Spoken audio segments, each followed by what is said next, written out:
Media sosial diramaikan dengan rekaman detik-detik rudal anti-tank atau ATGM Kornet Rusia menghajar titik tembak pasukan Ukraina di Avdiivka.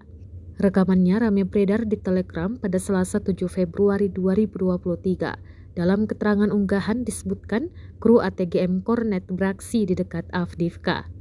Tembakan pasukan Rusia berhasil mengenai titik tembak Ukraina sekaligus ruang istirahat, jelas narasi unggahan. Ledakan dahsyat terekam jelas kamera jarak jauh Rusia.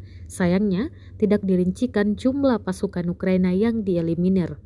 Diketahui perang di antara pasukan militer Rusia dengan Ukraina hingga hari ini, Selasa 7 Februari 2023, terhitung telah berlangsung 349 hari lamanya.